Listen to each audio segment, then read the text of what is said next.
Hi friends, welcome to master class by competitive exam express. അപ്പോൾ നമ്മൾ ഏറ്റവും കൂടുതൽ ആകാംക്ഷയോടെ കാത്തിരിക്കുന്ന, അതായത് ഡിഗ്രിക്കാർ ഏറ്റവും കൂടുതൽ ആകാംക്ഷയോടെ കാത്തിരിക്കുന്ന കമ്പനി ബോർഡ് അസിസ്റ്റന്റ്, അതുപോലെ തന്നെ യൂണിവേഴ്സിറ്റി അസിസ്റ്റന്റ് നോട്ടിഫിക്കേഷൻ ആണ്. അതിലിതാ കമ്പനി ബോർഡ് അസിസ്റ്റന്റിന്റെ വിജ്ഞാപനം ഇതാ നമ്മുടെ ഒക്ടോബർ 15 മുതൽ നമ്മുടെ മുന്നിലേക്ക് വരാൻ വേണ്ടി പോവുകയാണ്. അതായത് ഒക്ടോബർ 15ന്റെ ആ ഒരു ഗസറ്റ് വിജ്ഞാപനത്തിലാണ് നമ്മുടെ കമ്പനി ബോർഡ് അസിസ്റ്റന്റ് വിജ്ഞാപനം വരുന്നത്. അപ്പോൾ നമുക്ക് അടുത്ത വർഷത്തെ ആദ്യത്തെ, അതായത് അടുത്ത വർഷം പകുതിയോടുകൂടി നമുക്ക് പരീക്ഷ പ്രതീക്ഷിക്കാം. ഓക്കെ, അപ്പൊ നമ്മൾ ഈ ഒരു ഏറ്റവും പുതിയ PSCയുടെ ഇന്നലെ എടുത്ത തീരുമാനമാണ് നമ്മൾ ഇപ്പോൾ നിങ്ങളിലേക്ക് എത്തിക്കുന്നത്. അപ്പൊ ഈ ഒരു തീരുമാനത്തോടൊപ്പം തന്നെ നമ്മൾ നിലവിലെ നിയമന നില എത്രയാണെന്നും, മുൻവർഷത്തെ പ്രിലിംസിന്റെയും മെയിൻസിന്റെയും കട്ട് ഓഫ് എത്രയാണെന്നും, ലിസ്റ്റിൽ ഉൾപ്പെടുത്തിയ ആളുകളുടെ എണ്ണം എത്രയാണ്, അതുപോലെ നിലവിൽ എന്തെങ്കിലും ഒഴിവുകളുണ്ടോ, അല്ലെങ്കിൽ റാങ്ക് ലിസ്റ്റ് എപ്പോഴത്തേക്ക് നിലവിൽ വരും, ഇതെല്ലാം നമുക്കൊന്ന് പരിശോധിച്ച് നോക്കാം. ഓക്കെ, എന്നിട്ട് നമുക്ക് അതിന്റെ അപേക്ഷ കൊടുക്കുന്ന കാര്യങ്ങളിലേക്കൊക്കെ ഒരു തീരുമാനത്തിലെത്തണ്ടേ നിങ്ങൾക്ക്. അപ്പൊ അതിനു വേണ്ടിയിട്ടുള്ള ഏറ്റവും ബെസ്റ്റ് ആയിട്ടുള്ള ഒരു വീഡിയോ ആണ് നമ്മൾ നിങ്ങളിലേക്ക് എത്തിക്കാൻ വേണ്ടി പോകുന്നത്. എല്ലാം നമുക്കൊന്ന് പരിശോധിച്ച് നോക്കാം. ആദ്യം തന്നെ ഇതാ 2025 സെപ്റ്റംബർ 29 ചേർന്ന കമ്മീഷൻ യോഗ തീരുമാനമാണ്. അതായത് താഴെ പറയുന്ന 23 കാറ്റഗറികളിലേക്കാണ് വിജ്ഞാപനം പ്രസിദ്ധീകരിക്കുന്നത്. 23. അതിൽ ഏറ്റവും പ്രധാനപ്പെട്ട, അതായത് 6ാമത്തതും 7ാമത്തതുമായ കമ്പനി ബോർഡ് അസിസ്റ്റന്റ് നോട്ടിഫിക്കേഷനെ കുറിച്ചാണ് നമ്മൾ ഇവിടെ സംസാരിക്കാൻ വേണ്ടി പോകുന്നത്. നമുക്ക് ആ നോട്ടിഫിക്കേഷൻ ഒന്ന് പരിശോധിക്കാം. ഇങ്ങനെയാണ്. അതായത് 6ാമത്തെ അസിസ്റ്റന്റ് ഗ്രേഡ് 2 ആണ്. അതായത് പ്രധാനപ്പെട്ട തസ്തികയിലേക്കുള്ളതാണ് ഏറ്റവും ആദ്യം. നമുക്കതൊന്ന് നോക്കാം. Kerala state financial enterprise limited, അല്ലെങ്കിൽ Kerala state electricity board limited, Kerala minerals and metals limited, Keltron limited, Kerala state cashew development corporation, അതുപോലെ Malabar cements limited, Kerala state handloom development corporation limited, Kerala agro machinery corporation limited, Travancore titanium products limited, Kerala land development corporation limited, development authorities in Kerala, Keltron component complex, അതുപോലെ കണ്ണൂർ അല്ലെങ്കിൽ Kerala water authority, Kerala pollution control board, Kerala forest development corporation limited, Kerala state civil supplies corporation തുടങ്ങിയവയിൽ junior assistant, cashier, assistant grade 2, clerk grade 1, time keeper grade 2, senior assistant, junior clerk തുടങ്ങിയവ. ഇതാണ് നമ്മുടെ 1ാമത്തെ assistant. അതായത് ഇത് നമ്മൾ പൊതുവെ പറയുമ്പോൾ സാലറി കൂടിയ ഏറ്റവും ബെസ്റ്റ് ആയിട്ടുള്ള കമ്പനികളിലേക്കാണ് ഇവിടെ 1ാമത്തെ ഗ്രേഡിൽ നമുക്ക്, ഗ്രേഡ് 1ൽ നമുക്ക് നിയമനം നടക്കുന്നത്. ഓക്കെ, ഇതാണ് 1ാമത്തെ വളരെ പ്രധാനപ്പെട്ട KSFE, അതുപോലെ KSCB തുടങ്ങിയവയിലേക്കുള്ള നിയമനവുമായി ബന്ധപ്പെട്ടിട്ടുള്ള ഇത്. കാരണം ഏറ്റവും കൂടുതൽ KSFEയിലേക്കാണ്, പിന്നെ KSCB അതുപോലെ തന്നെ വാട്ടർ അതോറിറ്റിയിലൊക്കെയാണ് നിയമനം നടക്കുന്നത്. അതുകൊണ്ടാണ് ഈ കാര്യങ്ങൾ ഇവിടെ പറയുന്നത്. അപ്പൊ ഈ കാര്യങ്ങൾ കമ്പനികളിലൊക്കെ ഇവിടെയാണ് നടക്കുന്നത്. 2ാമതൊന്നുണ്ട്, പൊതുവെ സാലറി കുറച്ചുകൂടി കുറവായിരിക്കും.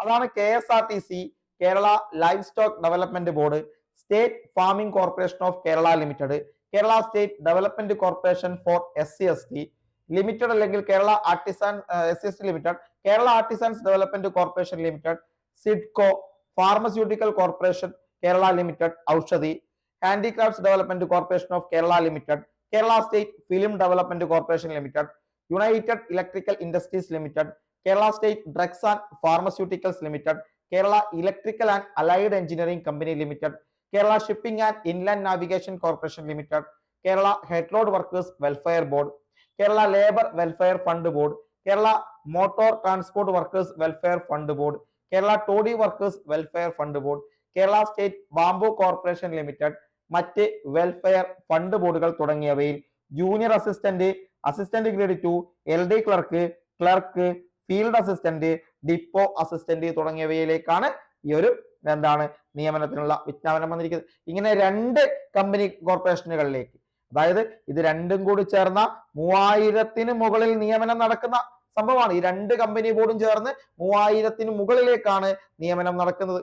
അപ്പോൾ വലിയൊരു അവസരമാണ് നമ്മുടെ മുന്നിലേക്ക് വന്നിരിക്കുന്നത്. വലിയ അതായത് ചെറിയ മീനല്ല, വലിയൊരു അവസരമാണ്. കാരണം 2 കമ്പനി ബോർഡുകളിലേക്ക് 3000-ന് മുകളിൽ നിയമനം നടക്കുന്ന കമ്പനികളിലേക്കാണ് ഒരു ഡിഗ്രി ലെവൽ പോസ്റ്റിലേക്കുള്ള വിജ്ഞാപനം വന്നിരിക്കുന്നത്. മറ്റേ സെക്രട്ടേറിയറ്റ് പോലെ 500 അല്ല, യൂണിവേഴ്സിറ്റി ഒക്കെ ആണെങ്കിൽ 1000 പേരൊക്കെയാണ്. പക്ഷെ ഇത് 1000 അല്ല, അതിന് മുകളിലേക്ക് നിയമനം നടക്കും. അപ്പൊ ഓരോന്നിനെയും നമുക്ക് വിശദമായി ഒന്ന് പരിശോധിക്കാം.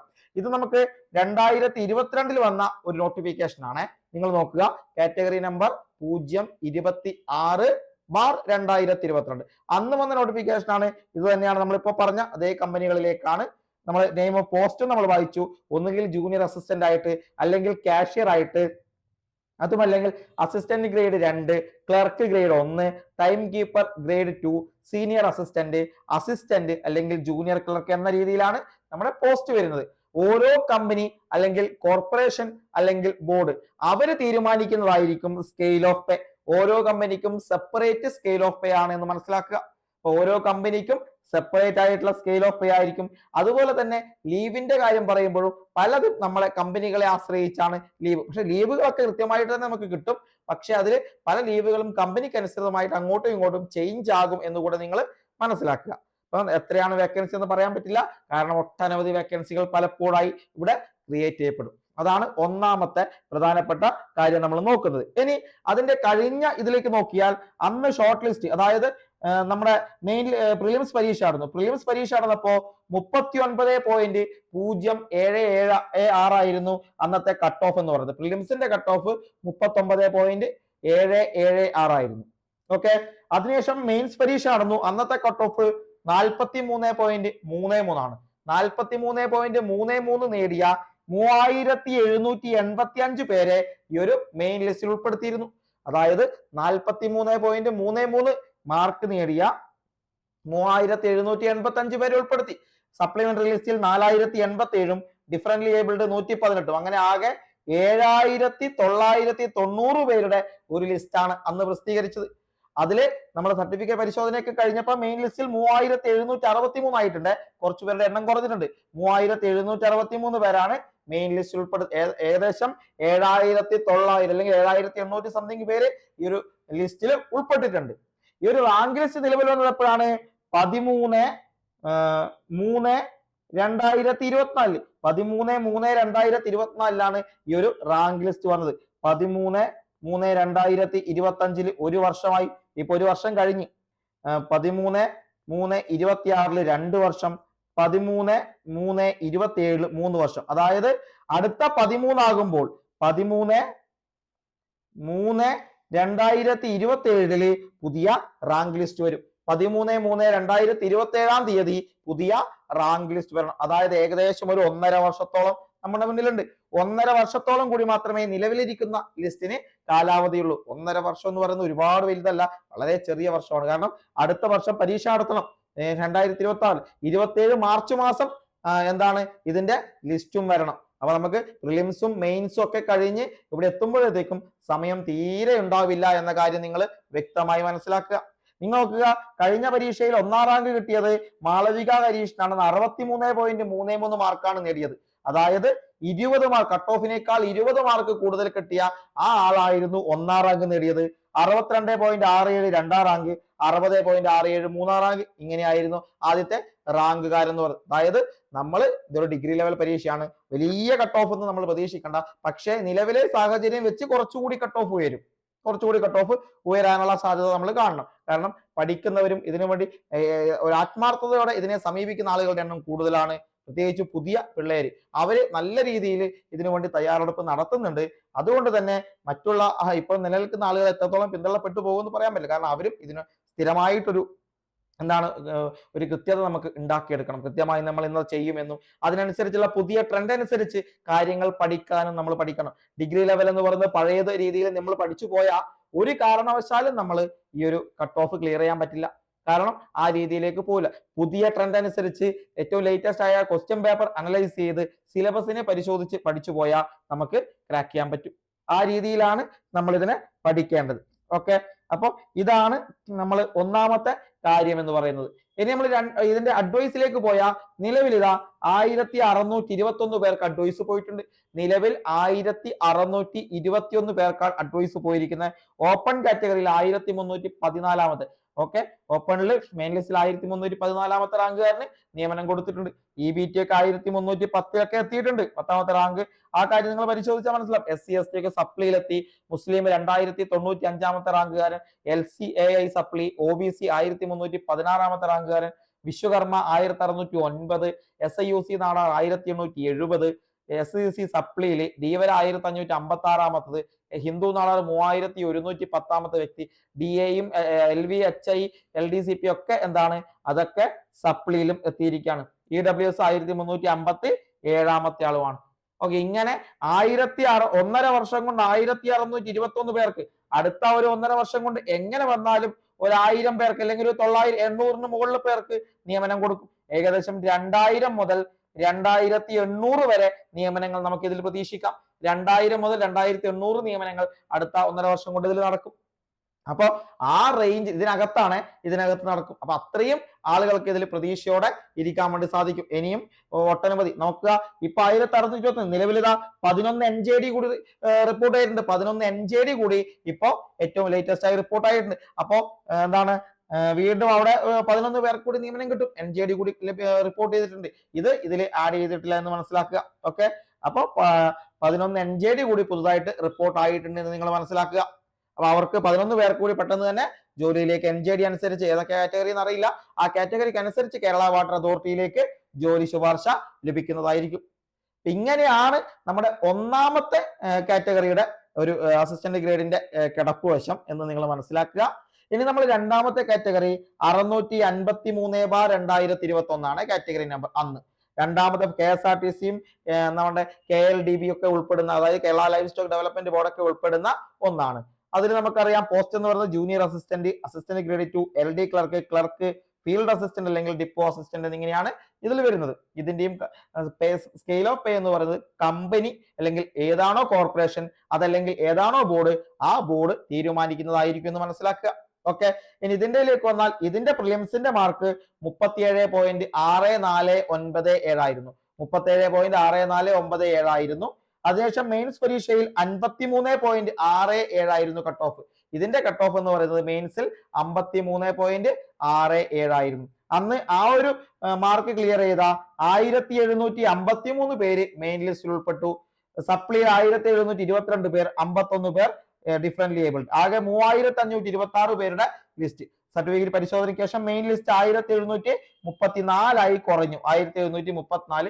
ഏകദേശം 3400 പ്ലസ് ആളുകൾ എന്താണ് ഈ ഒരു ലിസ്റ്റിൽ ഉൾപ്പെട്ടു. ഓക്കെ. ഈ ഒരു ലിസ്റ്റിൽ 3400 പ്ലസ് ആളുകളാണ് ഉൾപ്പെട്ടിരിക്കുന്നത്. ഇതിന്റെ റാങ്ക് ലിസ്റ്റ് വന്ന് നിങ്ങൾ നോക്കുക. 29/1/2024 ഇതിന്റെ റാങ്ക് ലിസ്റ്റ് നിലവിൽ വന്നത്. അതായത് 29/1/25 1 വർഷം, 29/1/26 2 വർഷം, 29/1/27 എത്രയാണ് 3 വർഷമാകും. അതായത് 28/1/27 അർദ്ധരാത്രിയോടുകൂടി നിലവിലിരിക്കുന്ന റാങ്ക് ലിസ്റ്റ് എന്ത് ചെയ്യും, കാലഹരണപ്പെടും. നിലവിലിരിക്കുന്ന റാങ്ക് ലിസ്റ്റ് കാലഹരണപ്പെടും. പകരം 29/1/27 ഏറ്റവും പുതിയ റാങ്ക് ലിസ്റ്റ് വരണം. ഒരു പുതിയ റാങ്ക് ലിസ്റ്റ് വരണം. ഏകദേശം ഒരു വർഷവും എന്താണ് 2-3 മാസം മാത്രം, 2 മാസം കണക്കാക്കിയാൽ മതി. 2 മാസവും മാത്രമേ മുന്നിലുള്ളൂ. അപ്പോഴത്തേക്ക് പ്രിലിംസ് നടത്തണം, മെയിൻസ് നടത്തണം. അപ്പൊ രണ്ടും കൂടി ഒരുമിച്ച് തന്നെയാണ് നടത്തുക. അതുകൊണ്ട് പരീക്ഷ പെട്ടെന്നുണ്ടാകും. നമ്മൾ ഏപ്രിൽ മാസത്തിലോ അല്ലെങ്കിൽ മെയ് മാസത്തിലോ നമുക്ക് ഇതിന്റെ പ്രിലിംസ് പ്രതീക്ഷിക്കാം. ഏപ്രിൽ മാസത്തിലോ മെയ് മാസത്തിലോ പ്രിലിംസ് നമ്മൾ പ്രതീക്ഷിക്കണം. ഇതിന്റെ കൂടെ ചിലപ്പോൾ യൂണിവേഴ്സിറ്റി അസിസ്റ്റന്റിന്റെ ഒരു പ്രിലിംസ് നമുക്ക് പ്രതീക്ഷിക്കാം. ഇനിയിപ്പം വിളിച്ചിരിക്കുന്ന എന്താണ് കേരള അഡ്മിനിസ്ട്രേറ്റീവ് ട്രൈബ്യൂണലും അതുപോലെ തന്നെ നമ്മുടെ SBCID, ചിലപ്പോൾ SBCIDയും കേരള അഡ്മിനിസ്ട്രേറ്റീവ് ട്രൈബ്യൂണലും സെപ്പറേറ്റ് ആയിട്ട് പെട്ടെന്ന് തന്നെ നടത്താനുള്ള സാധ്യതയുണ്ട്. അതല്ലെങ്കിൽ ഇതിന്റെ കൂടെ നടത്തും. ഇതിന്റെ കൂടെ നടത്തുമ്പോഴുള്ള പ്രത്യേകത എക്സാം കുറച്ചുകൂടി മുന്നേ വരാൻ സാധ്യതയുണ്ട്. കാരണം ഈ SBCIDയുടെ ഒക്കെ റാങ്ക് ലിസ്റ്റ് ചിലപ്പോൾ അടുത്ത വർഷം പകുതി വരെയേ ഉള്ളൂ. അതിനു മുമ്പ് അതിന്റെ മെയിൻസ് നടത്തി പരീക്ഷ നടത്തണം. ചിലപ്പോൾ SBCIDക്ക് അല്ലെങ്കിൽ കേരള അഡ്മിനിസ്ട്രേറ്റീവ് ട്രൈബ്യൂണലിന് ഒറ്റ പരീക്ഷയായി നടത്താനുള്ള സാധ്യതയുണ്ട്. കമ്പനി ബോർഡും യൂണിവേഴ്സിറ്റി അസിസ്റ്റന്റും പ്രിലിംസും മെയിൻസും വെച്ച് നടത്തും. അങ്ങനെ ആയിരിക്കാനാണ് ഒരു 90% സാധ്യത നമ്മൾ കാണുന്നത്. ഓക്കെ. അപ്പൊ ഇതാണ് ഇതിന്റെ ഒരു ഡീറ്റെയിൽസ്. ഇനി അഡ്വൈസ് എടുത്ത് നോക്കിയാൽ നിങ്ങൾക്കറിയാം ഇതുവരെ 794 നിയമന ശുപാർശ പോയിട്ടുണ്ട്. 794 നിയമന ശുപാർശ പോയിട്ടുണ്ട്. ഓക്കെ. പിന്നെ ഇതില് OC-യിൽ 809 റാങ്കുകാരൻ പോയിട്ടുണ്ട്. ഈഴവ 812, SC/ST സപ്ലി എത്തി 63-19, മുസ്ലിം 1100 ആള്, LCA സപ്ലി, OBC 806, വിശ്വകർമ്മ 1026 ആള്, SIOC 853 rank, Hindu Nadar 1572 rank, SSC സപ്ലിയിൽ 3 rank, Dheevara 1021 rank, LP ഇല്ല, EWS 833, LBHI LDCP എന്നിവ സപ്ലിയിൽ നിന്നും പോയിട്ടുണ്ട്. ഇതാണ് ഈ ഒരു അഡ്വൈസ്. 794 പേര് പോയിട്ടുണ്ട്. നിങ്ങൾക്ക് ഒരു ഫ്രഷ് വേക്കൻസി കൂടെ റിപ്പോർട്ട് ആയിട്ടുണ്ട്. ഒരു ഫ്രഷ് വേക്കൻസി കൂടെ, അതായത് 795 നിയമന ശുപാർശ പോയി എന്ന് നമുക്ക് മനസ്സിലാക്കാം. കാരണം ഫ്രഷ് വേക്കൻസി കൂടെ തന്നെ എന്താണ് നിയമന ശുപാർശ നൽകും. അപ്പോ 795 അടുത്ത ഏകദേശം എന്താണ് 1 വർഷവും 3 മാസവും മാത്രമുള്ള ഈ ലിസ്റ്റിൽ നിന്ന് ഇനിയും നമുക്ക് ഒരു 300 മുതൽ ഒരു 600 അല്ലെങ്കിൽ 550, 300 മുതൽ 500 വരെ നിയമന ശുപാർശ നടക്കുമെന്ന് പ്രതീക്ഷിക്കാം. 300-നും 500-നും ഇടയിൽ ഒരു നിയമന ശുപാർശ ഇതിൽ നടക്കാം രണ്ടാമത്തെ കാറ്റഗറിയിൽ. അപ്പൊ ഏകദേശം 1000-ന് മുകളിലേക്ക്, 1100-ന് മുകളിലേക്ക് നിയമന ശുപാർശ ഉണ്ടാകുമെന്ന് നമുക്ക് പ്രതീക്ഷിക്കാം. ഇതാണ് രണ്ടാമത്തെ ഇതുമായി ബന്ധപ്പെട്ട് നമുക്ക് പറയാനുള്ളത്. അപ്പൊ ഇതാണ് ഏറ്റവും ലേറ്റസ്റ്റ് ആയിട്ട് നമ്മൾ കാണേണ്ട വസ്തുത. 2027 മാർച്ച് മാസമാണ് ആദ്യത്തെ റാങ്ക് ലിസ്റ്റ് എങ്കിൽ ഇത് 29 ജനുവരി മാസം രണ്ടാമത്തെ റാങ്ക് ലിസ്റ്റ് എന്താണ് നമ്മുടെ നിലവിൽ വരും. അപ്പൊ അതിനു മുമ്പ് തന്നെ 1 വർഷം മാത്രമാണ് നമ്മുടെ മുന്നിലുള്ളത്. പരീക്ഷ നടത്തി, പ്രിലിംസും മെയിൻസും നടത്തി, അതിന്റെ ഷോർട്ട് ലിസ്റ്റും റാങ്ക് ലിസ്റ്റും പ്രസിദ്ധപ്പെടുത്തി അത് മുന്നോട്ട് പോകണമെങ്കിൽ 1 വർഷം എന്താണ് തികയാതെ വരും. അതുകൊണ്ട് തന്നെ പരീക്ഷ പെട്ടെന്ന്, അതായത് ഏപ്രിൽ മെയ് മാസങ്ങളിൽ തന്നെ പ്രിലിംസ് ഉണ്ടാവാനുള്ള സാധ്യത വളരെ കൂടുതലാണ് എന്ന് നിങ്ങൾ മനസ്സിലാക്കുക. കൃത്യമായ തയ്യാറെടുപ്പുകൾ മാത്രമേ മുന്നോട്ട് കൊണ്ടു. അതായത് തുടക്കം ഗംഭീരമായാൽ നമുക്ക് ഫലം സുനിശ്ചിതമായിരിക്കും. പക്ഷെ തുടക്കം ഗംഭീരമാകണം. എന്താകണം? സിലബസ് നമുക്കറിയാം. ഡിഗ്രി ലെവലിന്റെ സിലബസ് എന്താണെന്ന് അറിയാം. അത് നമ്മൾ എടുക്കുക. പ്രീവിയസ് ഇയർ ക്വസ്റ്റ്യൻ പേപ്പർ, ഒട്ടനവധി ക്വസ്റ്റ്യൻ പേപ്പർ നമ്മുടെ കയ്യിലുണ്ട്. ഇത് രണ്ടും വെച്ചുകൊണ്ട് ഏതൊക്കെ മേഖലകൾക്ക് പ്രാധാന്യം കൊടുക്കണം, SSCRT അതുപോലെ NCERT, ഇത് രണ്ടും ഏതൊക്കെ തലങ്ങളിൽ പഠിക്കണം, ഇത് സിലബസുമായി എങ്ങനെ പൊരുത്തപ്പെടുന്നു എന്നൊക്കെ കൃത്യമായ ഒരു പരിശോധന തന്നെ നമ്മൾ ഒരു 1-2 ആഴ്ച നിങ്ങൾ എടുത്തോ ഇത് പഠിക്കാൻ. കൃത്യമായി പഠിക്കും. സിലബസും PYQയും വെച്ച് നിങ്ങൾ പഠിച്ചു മുന്നോട്ട് പോയിക്കോ, നിങ്ങൾക്ക് വിജയം സുനിശ്ചിതം തന്നെയായി. കാരണം അതാണ് നമ്മൾ തുടക്കം ഗംഭീരമാക്കണം എന്ന് പറയുന്നത്. അപ്പൊ തുടക്കമാണ് ഏറ്റവും പ്രധാനം. തുടക്കം ഓക്കെ ആണെങ്കിൽ അങ്ങോട്ട് നമ്മൾ ഓക്കെ ആയിരിക്കും. നമ്മുടെ കൺസിസ്റ്റൻസോടെ കൃത്യമായി ആ ഒരു കൺസിസ്റ്റൻസി വെച്ച് പഠിച്ചു കഴിഞ്ഞാൽ നമുക്ക് വിജയം ഉറപ്പിക്കാവുന്ന ഒന്ന് തന്നെയാണ്. സിലബസും PYQയുമാണ് ഏറ്റവും പ്രധാനമെന്ന് കണ്ട് പഠിക്കുക. ഇതിനെ രണ്ടിനെയും വിലയിരുത്തിക്കൊണ്ട് മുന്നോട്ട് പോവുക. അങ്ങനെ ആകുമ്പോൾ നമുക്ക് ഈസിയാണ്. അതിന്റെ കൂടെ SSCRTയും NCERTയും ഏറ്റവും മികവാർന്ന രീതിയിൽ എന്ത് ചെയ്യുക, പഠിച്ച് എടുക്കാൻ നിങ്ങൾ ശ്രമിക്കുക. അതിന്റെ വളരെ ഗംഭീരമായ രീതിയിൽ മുന്നോട്ട് കൊണ്ടുപോകുക. അപ്പൊ ഇതിന്റെ ഒരു ബാച്ച് കമ്പനി ബോർഡ് അസിസ്റ്റന്റ്, അതായത് company board corporation assistant, university assistant batch നമ്മളിതാ ഒക്ടോബർ മാസം പകുതിയോടുകൂടി ആരംഭിക്കാൻ പോവുകയാണ്. ഏറ്റവും ഗംഭീരമായി തന്നെയാണ് ആരംഭിക്കുന്നത്. നമ്മൾ ആദ്യത്തെ 1-2-3 ക്ലാസ്സുകൾ നമ്മുടെ യൂട്യൂബിലൂടെ ഡെമോ ആയിട്ട് തന്നെ നിങ്ങളിലേക്ക് എത്തിക്കും. അത് കഴിഞ്ഞിട്ടായിരിക്കും നമ്മൾ ക്ലാസ് ആരംഭിക്കുക. ആ ഡെമോ ക്ലാസ്സുകൾ കണ്ട് നിങ്ങൾക്ക് ഈ ക്ലാസ്സിനെ കുറിച്ച് ബോധ്യം വന്ന ശേഷം മാത്രം നിങ്ങൾ ജോയിൻ ചെയ്താൽ മതി. നിങ്ങൾക്ക് ഈ ഒരു കമ്പനി ബോർഡ് അസിസ്റ്റന്റ് ബാച്ചിൽ ജോയിൻ ചെയ്യാൻ നിങ്ങൾ തീരുമാനമെടുക്കുന്നത് ആ ഒരു സമയത്ത് മതി. ഒക്ടോബർ പകുതിയോടുകൂടി ഏറ്റവും മികച്ച ക്ലാസ്സുകൾ, ഏറ്റവും മികച്ച നോട്ടുകൾ നിങ്ങളിലേക്ക് എത്തും. അത് കാണുക. അത് കണ്ട ശേഷം മാത്രമായിരിക്കും നമ്മൾ ക്ലാസ് അല്ലെങ്കിൽ ഒരു പെയ്ഡ് ബാച്ച് അനൗൺസ് ചെയ്യുന്നത്. അപ്പൊ നിങ്ങൾ കാണുക, കണ്ട് ഇഷ്ടപ്പെട്ടാൽ മാത്രം ബാച്ചിലേക്ക് ജോയിൻ ചെയ്യുക. അതാണ് 5 ക്ലാസ്സുകൾ നമ്മൾ ഫ്രീ ആയിട്ട് നിങ്ങൾക്ക് നൽകും. ആ 5 ക്ലാസ്സുകളെ വിലയിരുത്തി നിങ്ങൾക്ക് മുന്നോട്ട് പോകുമ്പോൾ മനസ്സിലാകും ഇത് ഓക്കെ ആണോ അല്ലയോ എന്ന്. എങ്കിൽ ഓക്കെ ആണെങ്കിൽ നിങ്ങൾ ധൈര്യമായിട്ട് ജോയിൻ ചെയ്യുക. നിങ്ങൾക്കത് വർത്തായിരിക്കുമെന്ന് മാത്രമാണ് നമ്മൾ പറയുന്നത്. ഓക്കെ, അപ്പോ ആ ക്ലാസ്സുകളുടെ വിശദാംശങ്ങൾ നമ്മൾ പിന്നാലെ വരും. അപ്പൊ നമ്മൾ നിലവിൽ ദേവസ്വം ബോർഡിന്റെ ബാച്ച് സ്റ്റാർട്ട് ചെയ്തിട്ടുണ്ട്. ദേവസ്വം ബോർഡിന്റെ ഏറ്റവും മികച്ച ബാച്ചുകൾ തന്നെ 1ഉം 2ഉം ബാച്ച് നമ്മൾ കൊണ്ടുപോകുന്നു. അതുപോലെ തന്നെ വരാൻ വേണ്ടി പോകുന്ന വെബ്കോ, LDC, VFA തുടങ്ങിയവയ്ക്കുള്ള ബാച്ചുകൾ നമ്മൾ ആരംഭിച്ചിട്ടുണ്ട്. ആ ബാച്ചിലൊക്കെ ജോയിൻ ചെയ്യണമെങ്കിൽ നിങ്ങൾ ഇതാ ഈ കാണുന്ന നമ്പറിൽ, അതായത് 7306662334 എന്ന നമ്പറിലേക്ക് അഡ്മിഷനുമായി ഒന്നിക്കൽ വിളിക്കുകയോ അല്ലെങ്കിൽ വാട്സപ്പ് ചെയ്യുകയോ ചെയ്യാം. ഓക്കെ, താല്പര്യമുള്ളവർക്ക് അതിലേക്ക് ജോയിൻ ചെയ്യാം. അപ്പൊ നമ്മുടെ തുടക്കം ഗംഭീരമാകുക. കുറച്ചു കാലത്തിന് ശേഷമാണ് വീഡിയോ വരുന്നത്. ഇനി അങ്ങോട്ട് തുടക്കം എന്ന രീതിയിൽ തന്നെ ഈ ഒരു ദിവസം നല്ല രീതിയിൽ തന്നെ അങ്ങോട്ട് ക്ലാസ്സുകൾ നിങ്ങൾക്ക് ഉണ്ടായിരിക്കുന്നതാണ്. ഓക്കെ, അപ്പോൾ ഏറ്റവും മികച്ച രീതിയിൽ തന്നെ മുന്നോട്ട് പോവുക. ഏവർക്കും ആശംസകൾ. ഓക്കെ, അപ്പോൾ നമ്മുടെ ചാനൽ സബ്സ്ക്രൈബ് ചെയ്യാൻ മറക്കരുത്. ഒന്ന് സബ്സ്ക്രൈബ് ചെയ്യുക. വീഡിയോസ് ഇഷ്ടപ്പെട്ട ലൈക്ക് ചെയ്യുക, കൂടെ നിൽക്കുക. ഓക്കെ.